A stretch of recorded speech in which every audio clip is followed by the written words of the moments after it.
വിട്ടോ വിട്ടോ വിട്ടോ. നിങ്ങൾക്ക് ഇതുവരെ നീ അല്ലെങ്കിൽ എന്റെ ബാക്കിൽ കൂടെ ഒന്ന് എന്തുകൊണ്ട് നിങ്ങളെ കാണാല്ലേ ഞാൻ ചേച്ചിനെ കാണാൻ വന്നത്. എനിക്ക് നിന്നെ കാണാലോ. നീ ചേച്ചിയെ കാണാൻ വന്നപ്പോ എനിക്ക് നിന്നെ കാണാൻ. ഞാൻ എന്റെ അടുത്ത് ഇങ്ങനെ പറഞ്ഞു പാലാരിവട്ടത്ത് ഇങ്ങനെ രമ്യ ചേച്ചി ഉണ്ട്, അപ്പൊ ഞാൻ വിചാരിച്ചു രമ്യ ചേച്ചിനെ കാണാൻ. അല്ല നിങ്ങളെ കാണാൻ ആരെങ്കിലും ഇവിടെ വരെ നീ ആയിരുന്നു കുറച്ചുകൂടെ കണ്ണി കുത്തി ഒന്നുകൂടെ കുറച്ചും കൂടെ സർപ്രൈസ് അങ്ങോട്ട് എത്തിയില്ല. ഒന്നും കൂടെ വിചാരിച്ചു ഞാൻ ആയിരിക്കും എന്നുള്ളത്. ഇല്ല ഞാൻ പിന്നെ രാസയ്യോ എന്ന് പറയാൻ വന്ന പിന്നെ ഐ നോ ദാറ്റ് പിന്നെ പറയുന്നത് എനിക്ക് അറിയായിരുന്നു. ഇദ്ദേഹമാണ് നമുക്ക് കുറച്ചു മുമ്പ് ലെറ്റർ എഴുതി തന്നത്, മനസ്സിലായോ? ഞാൻ ഓൺ ദ വേ വേറെ ഒരു എഴുത്തെഴുതി എനിക്ക് അയച്ചേക്ക്. മറ്റേ പോസ്റ്റ് കണ്ടിട്ട് എനിക്ക് ഇപ്പൊ എല്ലാരും ലെറ്റർ ഒക്കെ പറഞ്ഞില്ലേ, എല്ലാരും ഈ പറഞ്ഞ പോലെ മെസ്സേജ് അല്ല അയക്കുന്നത്. ഞാൻ അറിഞ്ഞില്ല. പിന്നെ എന്തല്ല സുഖന്നെ നീ എന്നെ ഇങ്ങനെ കുറച്ചു നേരം വിഷം വരുന്നു, പക്ഷെ കണ്ണൊക്കെ പൊത്തി കഴിഞ്ഞപ്പോ എനിക്ക് സുഖം തന്നെ. മറ്റേ സലിമോനോട് പറയണ പോലെ ഒന്നുകൂടെ പൊത്തു. അതെ ഒന്ന് ശരിക്കും അത് മനസ്സിലായില്ല. നിന്നെ നീ പൊത്തി കഴിഞ്ഞാൽ എനിക്ക് കറക്റ്റ് ആയിട്ട് AC-ൽ നിന്നിട്ട് തണുത്തിട്ടായി ഞാൻ ഇത് ഏതായി രൂപം നിന്നെ ഇങ്ങനെ കാണാൻ ഭയങ്കര പാടാണ്, അല്ലെങ്കിൽ ഭയങ്കര ഫാഷൻ. കാവിലെ ഭഗവതി ചേച്ചി സുഖമായിട്ടിരിക്കണോ? എന്തോ സുഖമായിട്ട് സുഖം സുഖം സുഖം.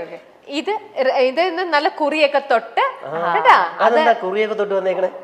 അത് മണിക്കുട്ടൻ ഞാൻ മുത്തപ്പനായിട്ട് അഭിനയിച്ചാണല്ല, ഞാൻ റിയൽ മുത്തപ്പനല്ലേ. അത് ഞങ്ങളെ നാട്ടിലാണ്, ഞാൻ കണ്ടിട്ടുണ്ടായിരുന്നു. നാട്ടിൽ പോയപ്പോ ഇങ്ങനെ ഒരു പോസ്റ്റർ ഒക്കെ ഉണ്ട് അവിടെ പറശ്ശിനിയില്. അവിടെ ഐ ഫെൽ വെരി യുനോ ഞാൻ പറയണമെന്നുണ്ടായിരുന്നു, വെരി പ്രൗഡ് ഓഫ് യു. അങ്ങനെ ബിക്കോസ് മുത്തപ്പൻ എന്ന് പറഞ്ഞത് അത് ഞങ്ങളുടെ അവിടെ തന്നെയാണോ? അമ്പലത്തിനടുത്ത് തന്നെയാണോ? അമ്പലത്തിനടുത്തല്ല, തളിപ്പറമ്പാണ്. കാണുന്നതൊക്കെ ഉള്ളൂ. കണ്ണൂരിന്റെ സ്വഭാവമൊക്കെ ഉണ്ട്. ഇവര് പറയുന്നു മറ്റേ വാളിൽ അതെ എടുക്കേണ്ട സമയത്ത് എടുക്കണ്ടേ.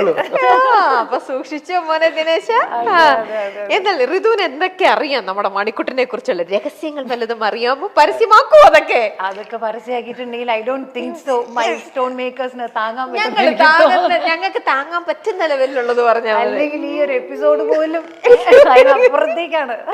കാരണം ഇനിയിപ്പോ ഫസ്റ്റ് ആണ് എനിക്ക് തോന്നുന്നത് ഇങ്ങനെ ഒരു കോൺവെർസേഷൻ. ഞാനാണെങ്കിലും ഭയങ്കര നെർവസ് ആയിട്ടും കുറച്ച് ഫോർമൽ ആയിട്ടും ഒക്കെ നിങ്ങൾ ഇരിക്കാൻ പോണത് അല്ലേ? അപ്പൊ ആൾക്കാർ ഇരിക്കുന്നത് ഇതിങ്ങനെ ഒന്നും അല്ലടാ, അല്ലെങ്കിൽ നിങ്ങൾ തമ്മിലുള്ള എന്ന് പറഞ്ഞാൽ എടാ വാടാ പോടാ സ്റ്റൈൽ അല്ലേ?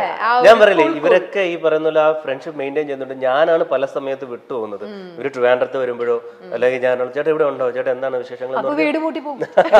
എന്റെ അടുത്ത് പറയും നീ നേരത്തെ പറയണം കേട്ടോ, വീട് പൂട്ടി അല്ലാണ്ട് എന്നിട്ട് പറയും ഇന്നലെ വരെ ഞാൻ ഇവിടെ ഉണ്ടായിരുന്നു, ഇന്നിപ്പോ ഞാനും അമ്മയും കൂടെ കുഞ്ഞമ്മേന്റെ വീട്ടിൽ പോയി ഞാന് മിക്കപ്പോഴും വരുമ്പോ അപ്പോഴും എവിടെയാണ് ചേട്ടാ, ഞാൻ എയറോബിക്സ് ആണ്. ഭയങ്കര ബിസി. ഓ മൈ ഗോഡ്, എന്തത് ഇത് വെറുതെ പറയണതാണോ അതോ അതെനിക്ക് നിങ്ങളാണോ? ഞാൻ ചിലപ്പോ ആ സമയത്തല്ലേ ഭയങ്കര ഡള്ളായിട്ടിരിക്കും. അപ്പൊ വന്ന് കണ്ട ഇതേപോലെ ഇവളെപ്പോഴും വല്ല എന്തിനാണ് ചേട്ടൻ നിങ്ങൾ 100 ദിവസം നമ്മളൊക്കെ ഒരുമിച്ച് ജീവിച്ച ആൾക്കാരല്ലേ, പിന്നെ എന്തിനാ ഇത്ര കോംപ്ലക്സ്? അതെ എന്തിനാ മണി ഇത്ര കോംപ്ലക്സ്? അതിന് 100 എത്ര ദിവസം ചോദിച്ചാലും ഞാൻ എപ്പോഴും എന്നെ ഏറ്റവും നല്ല രീതിയിൽ പ്രത്യേകിച്ച് സ്ത്രീകളുടെ മുമ്പിൽ ഞാൻ അവതരിപ്പിക്കുള്ളൂ. അവിടെ നിങ്ങൾ പറഞ്ഞ് കംപ്ലീറ്റ് ചെയ്യാത്തൊരു സംഭവം ഉണ്ട് ബിഗ് ബോസിൽ. നിങ്ങൾ രണ്ടുപേരും കൂടെ ചേർന്ന് മുഴുമിപ്പിക്കാത്ത എന്തായിരുന്നു ആ സംഭവം? നമുക്കത് വീഡിയോയിലേക്ക് നോക്കിയാലോ?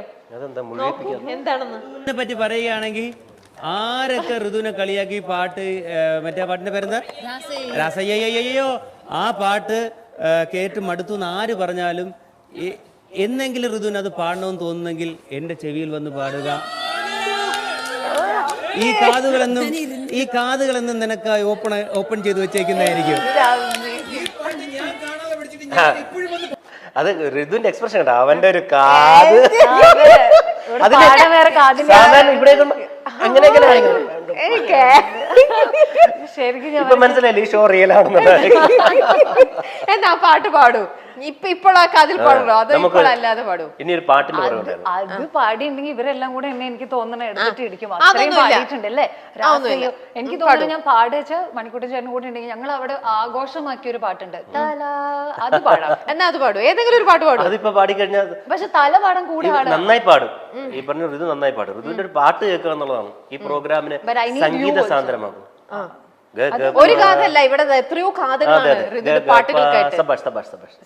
പക്ഷെ നിങ്ങൾ തല കൂടെ പാടും. ഓക്കെ, മണിക്കുട്ടൻ ചേട്ടന്റെ ഫിലിമിലെ ഒരു പാട്ടാണ്. അപ്പൊ ഇത് ഞങ്ങൾ അവിടെ ആഘോഷമാക്കിയ ഒരു പാട്ടാണ്. ഞങ്ങൾ ഇത് ലാലേട്ടന് വേണ്ടിയിട്ടും ഒക്കെ ഇത് ഞങ്ങൾ കൂടുതൽ പ്രാവശ്യം ഞങ്ങൾ എല്ലാവരും പാടിയിട്ടുണ്ട്. ഓക്കെ, അതിലൊരു മണിയുണ്ട്, അതാണ് ആ പാട്ടിലൊരു മണിയുണ്ട്. ഇരിക്കട്ടെ അപ്പോ. ഓക്കെ. നൊമ്പരം കളയും നാളം നീ, സ്നേഹമണിനാദം നീ, ജീവിതം വെറുതെ വാടുമ്പോൾ കുമ്പിളിൽ നിറനിറയെ നീ തുള്ളിത്തുള്ളും മധുവല്ലേ, നീയുള്ളിനുള്ളിൽ നാനവല്ലേ, നീ തീരത്തുള്ള തണലല്ലേ, എരിന്റെ തിരിയേ നല്ലിടയനു നീ.